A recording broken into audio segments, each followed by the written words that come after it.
Nou ja, dit is tyd om 'n nuweling, maar 'n gesoute musikant te ontmoet. Haar naam is Liesel Simoes en sy is nou 'n opkomende kunstenaar van wie ons vandag meer hoor. Baie welkom op die geel bank, Liesel. Baie dankie.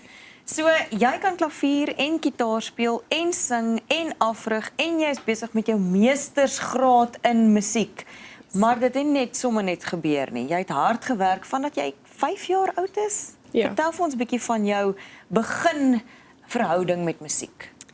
Maar my ma het altyd gesê ek kon sing voordat ek gepraat het eintlik. So dit was altyd iets wat natuurlik was vir my. Die klavier aan die ander hand not so much. Daar was baie gesukkel om my te kry om te oefen, maar soos wat tyd aangegaan het, het ek 'n meer natuurlike liefde vir dit ontwikkel. So ja, dit was eintlik nog altyd 'n deel gewees van my lewe. Laat my dink aan die ABBA liedjie Mama said I was a singer before I could talk.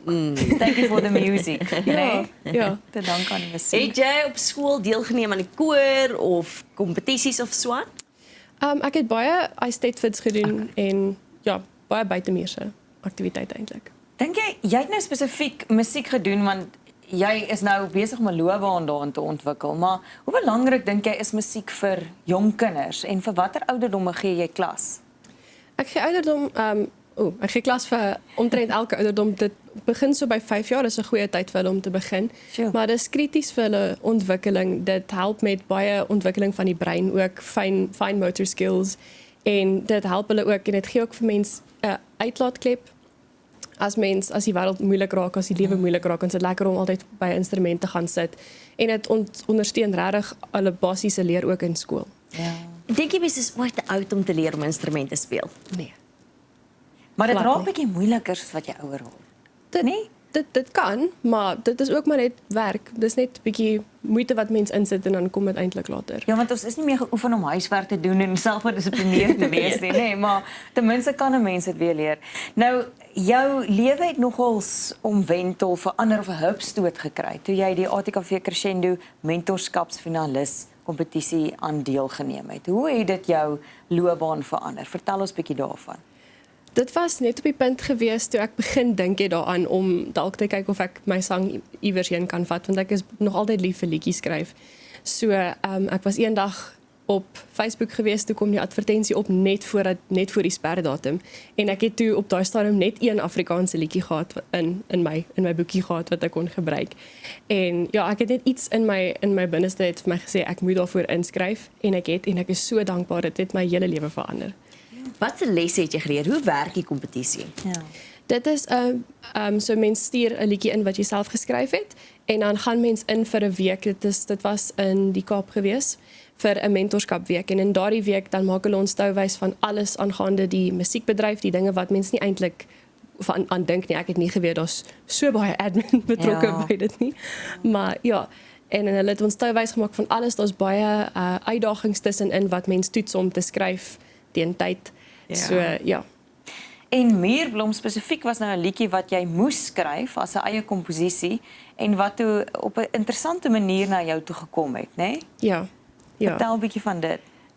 Toe ons die opname kontrak gekry het by Crescendo, het hulle vir ons 'n baie streng sperdatum gegee en gesê teen hierdie tyd moet ons 7 liedjies hê. Jo. En ek hou daarvan om uit te stel want dit as mens tyd het dan het mens mos tyd.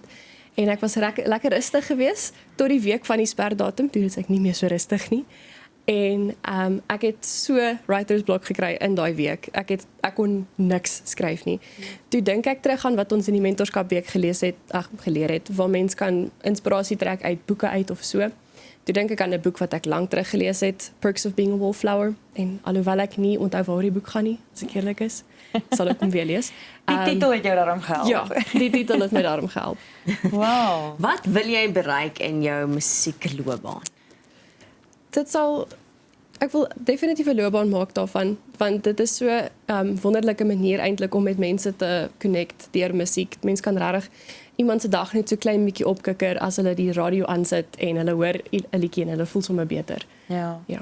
Dit is so. Ja. Dis interessant wat jy ook sê van wat Crescendo vir jou geleer het in terme van 'n musiekloopbaan gaan nie net oor musiek en die glitz en die glam en al die lekker goeters, die mooi oomblikke van musiek maak nie. En ons het gister gepraat met Johnny David se vrou oor hoe dit ook baie angswekkend kan wees vir iemand om in die bedryf te wees, maar dit is wonderlik om te weet sulke mentorskapskursusse leer jou van die finansies daar agter en die druk daar agter, die sielkunde daar agter. Dat jy nie noodwendig die hele tyd 'n vaste inkomste daarvan gaan kry nie, maar dis lekker van jou dat jy dan nou reeds eintlik jou basis gevorm het as musiekafrigter en nou volg jy jou loopbaan. Baie jong mense doen dit andersom en dan loop hulle self baie keer vas, Ja. nee? Ja. Dis 'n groot seën om in hierdie posisie te kan wees en Crescendo doen regtig sulke goeie werk in Suid-Afrika tans en hulle brei ook nou 'n bietjie meer uit na Pretoria toe om kunstenaars te bereik in areas waar hulle nie noodwendig dit self kan doen nie en waar hulle nie noodwendig toegang het tot wat hulle nodig het om dit te kan bereik nie. Wat gaan jy net vir ons sing? Mierblom. Ons kan nie wag. Help ons gou met jou getroude van Simoes. Is jou man Noorweegs, Oosters? Hy's 'n porra, hy's 'n Portugees. 'n Portugees. En hoe het julle ontmoet? Ek het by 'n musiekwinkel gewerk en ek was stil skaam en teruggetrokke geweest en hy het ook by die musiekwinkel gewerk. En hy het bo gewerk en ek was onder want ek het les gegee daar. En elke nou en dan sal ek net so 'n bietjie by die trappe opgaan te gesels en te kyk of ons 'n vriendskap in die werk kan vorm en toe van daar af toe word die vriendskap geselsies in die parkeerterrein tot baie laat na werk en ja, nou is ons getroud. Wel, 'n vriendskap wat met musiek gebind is. Is hy daarom ook lief vir musiek? Hy is baie lief vir musiek, ja. En hy inspireer jou wanneer jy liedjies skryf? Hy doen definitief die grootste inspirasie wat ek het is maar die liefde. Dis baie cheesy, maar dit werk. Ja, nee, ek dink daar's min dinge wat grondverskuivende skryfwerk kan doen soos die liefde. Liesel, dit was heerlik om jou te leer ken. Liesel, sy moes beslis 'n musikant word en ons sien uit om nog baie van jou te hoor. Ons sien ook uit na jou regstreekse optrede van Mierblom net hierna. Bly ingeskakel vir dit.